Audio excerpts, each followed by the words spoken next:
Bonjour et bienvenue sur ma chaîne YouTube. Aujourd'hui, dans cette vidéo, il va être question de jeux, de chaises, avec l'intervention de Maître Yoda et de choix. Tout ceci précède une vidéo qui sera consacrée aux loyautés, les loyautés familiales. Mais maintenant, straight to the point, le jeu.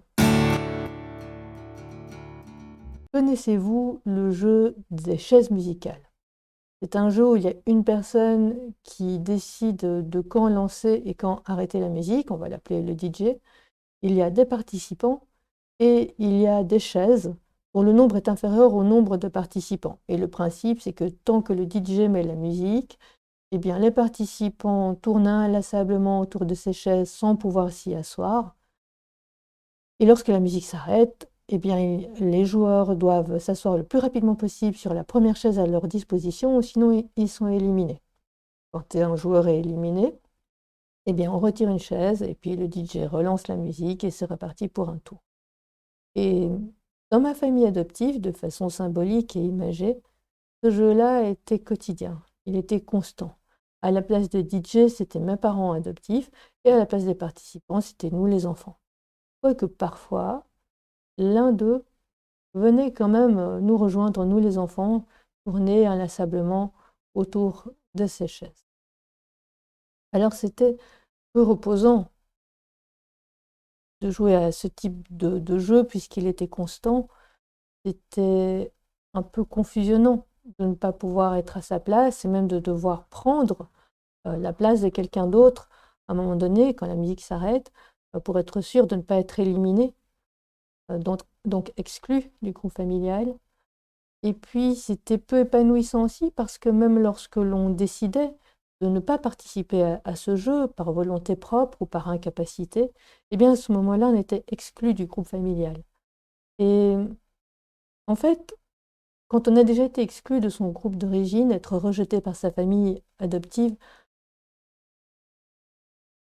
oui, c'est peu épanouissant. Alors j'en parle ici avec un certain second degré, mais en réalité, ça m'a mené directement dans le cabinet d'un psy. Et là, je vous le donne en mille, dans ce cabinet de psy, il a encore été question de chaises.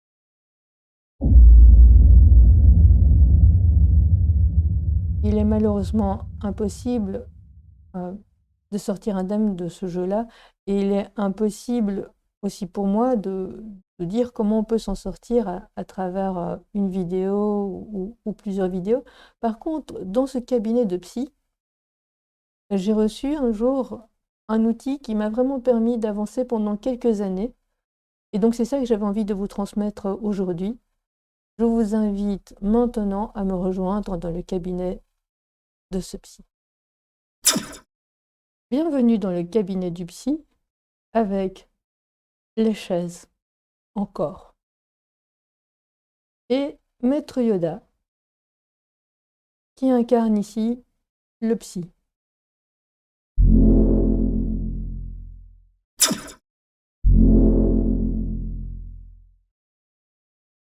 Et en fait, ce psy, un jour, me dit, de but en blanc, « Madame, j'entends votre confusion, votre difficulté à vous orienter dans la vie, et c'est normal, tout le monde se pose ce type de questions-là à un moment donné de son chemin, mais moi je vous le dis, vous vous trouvez entre deux chaises, mais le jour où vous rencontrez un homme de cœur, eh bien, tournez-vous vers cet homme de cœur et allez vous asseoir sur la chaise à côté de cet homme de cœur.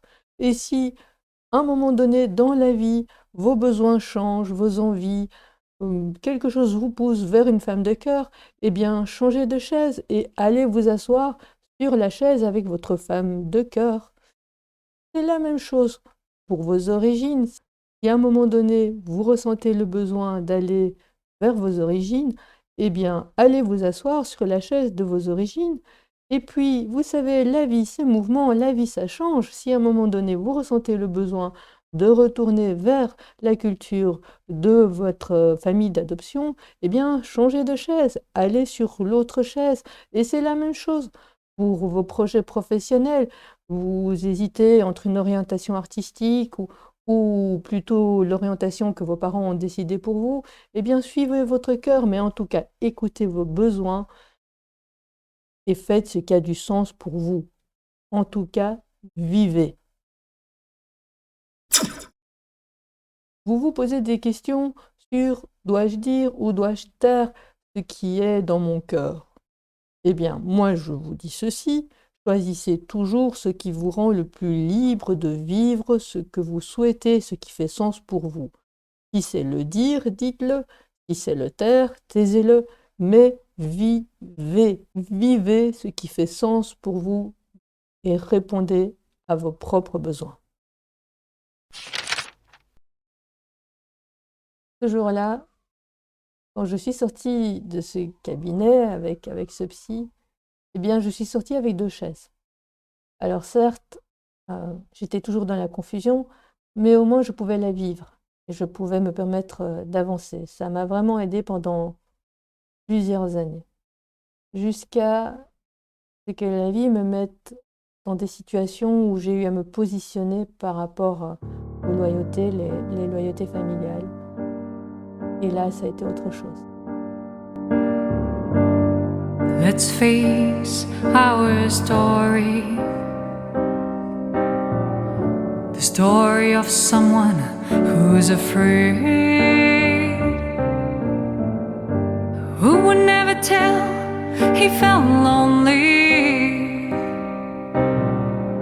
because he could not fail.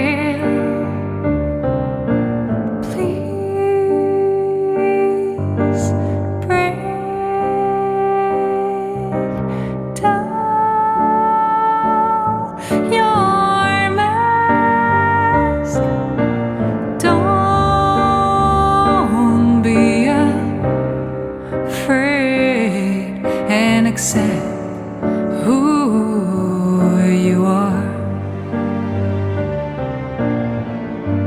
Your dark eyes appear so sad. There were no tears, only lies.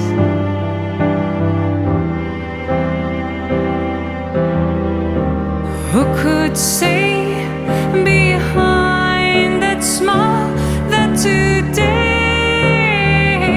you'll be trying to kill yourself?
It's the place we could be